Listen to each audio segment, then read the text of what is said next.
Hey everybody, welcome back to another video. In this quick presentation, about 4 or 5 slides, I'm going to show you exactly everything you need to know before you launch your website. It's very easy to build your website, make the design beautiful, all of your imagery, all of your text is absolutely perfect, and then you go to launch and realize that you've an awful lot of stuff not done on the back end. So let's get into it. This presentation is brought to you by CMO Mojo. So guys, I'm going to keep it short and snappy. On the right hand side of the screen, you're going to see before you launch in a big sticker. In the next couple of slides, there's a lot of detail. I've placed that sticker on the most important piece, okay? Okay guys, so some of the most important pieces to take a look at before you launch your website are the technical essentials, okay? Firstly, no 404 errors, so no broken links internally or externally. Double check your external ones. Depending how long it took you to build your website, they may have changed over time. So make sure all of those links are working. Then forms, if you have a lead capture or a contact us form on your website at launch, make sure it works. Test it out a few times with different email addresses you might have, okay? Something that's also really important here is mobile friendly design. Usually we build our websites using the desktop, but we have to build it for mobile first. As a general rule of thumb, most traffic is now on mobile. Now over to the security side of things, you need to have an SSL certificate. All of your HTTP pages must be HTTPS. You must have an SSL certificate active. Now, if you don't have an SSL certificate, you can usually get one very easily inside your hosting account. Something that's really important here is your page speed optimization. Okay, so you need to test your website, take a URL, pop it into PageSpeed Insights on Google and see what results come back. You will have 2 separate sets of results. One is for desktop and one is for mobile. And just a reminder here guys, as we go through the lists, if you have any extra questions on any of the bullet points, just leave a comment in the description. I'll make an entire video about that, or I'll send you a comment back if it's just a very small question. So guys, the last 2 pieces on this slide are to do with security. One is admin secured, okay, and the other is backups configured. Backups configured, make sure your website is automatically backing itself up once a day, once a week, whatever you like yourself. Now for the admin secured piece, chances are you've had some developers or some other admins in the back end of the website as you've been setting it up, or you've been getting some third-party help somewhere along the way. You now need to make a decision. You can leave them as they are, you can revoke their admin access, or you can remove them from the system altogether. It's completely up to you. Alright, so next we have some best practices for SEO and search. Now I'm not going to read everything on screen, that's a sign of a very poor presentation, but I will draw your attention to the bottom where that sticker is before you launch. Let me move myself out of the way here. Before you launch. Okay. So, what's really important is submitting a sitemap to search engines, okay? So, the main one usually is Google. You want to submit your sitemap to Google, but you also want to submit your sitemap to Bing Webmaster Tools. Now, Bing Webmaster Tools have made it very easy to do. Once you have Google Search Console set up, you can simply do an import from Search Console and it will connect. You don't have to do it manually. Now, the most important thing before you do submit any sitemaps to search engines, first impressions last, okay? You need to make sure you have all of your meta titles and your meta descriptions for every page and post, and your alt images and your alt tags behind all of your images for accessibility. If your website's not accessible, you will be killed on SERP. That includes all of your correct headings and your page structure from H1, H2, H3 example, and if you have any particular pieces of content like tables or reports, then those pieces may need some schema markup in the back end. If you have questions about that, I'll make a separate video on it, but if you have a developer, you should be very well equipped to add schema markup to any pieces on your website. Great, then you're clear to submit your sitemap to search engines.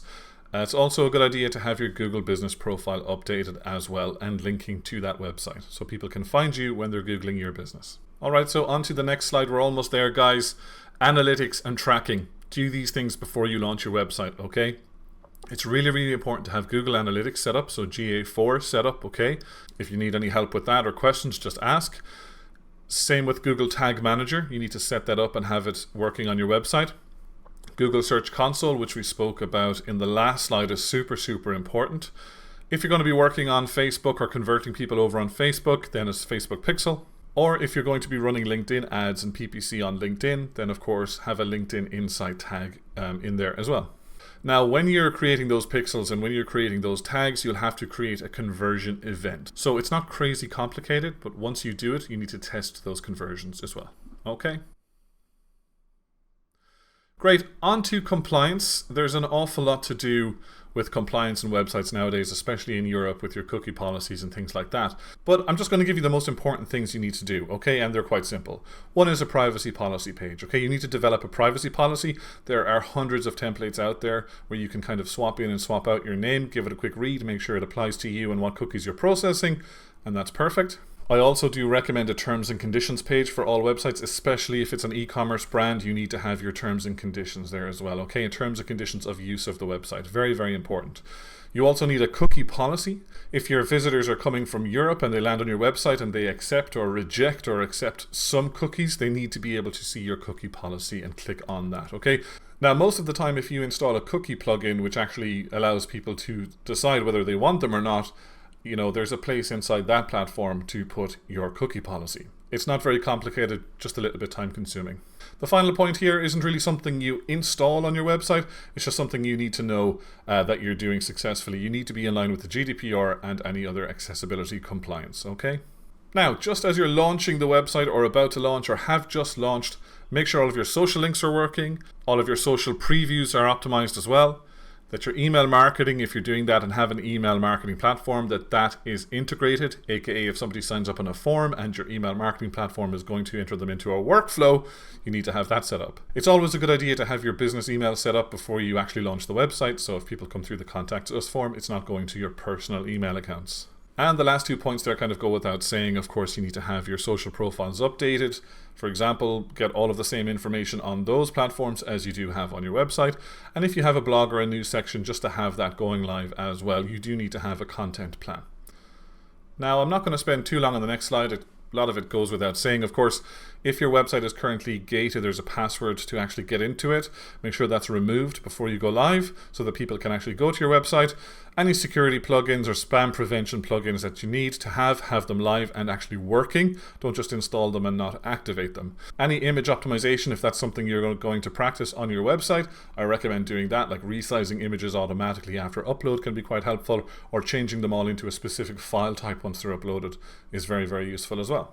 Most of the time you'll have some sort of caching already set up in the back end of your website, but make sure you do so that you can purge your cache on a particular page or on a particular area of the website. And finally, we spoke about backups a little bit early, so I'm kind of overkilling it here a little bit, but just to have them scheduled. So make sure that they're happening automatically themselves, that you don't have to manually do them every time. Alright guys, I hope you found value in that video. I kept it as quick as I could, but those are some really, really important things to do to final check before you launch your new website. If you are launching a website, would love to see how you got on. Leave a link to it in the comments below or send me an email, hello@cmomojo.io. I would love to take a look at the websites. Any questions, email me, leave a comment, and we'll go from there. Thanks guys.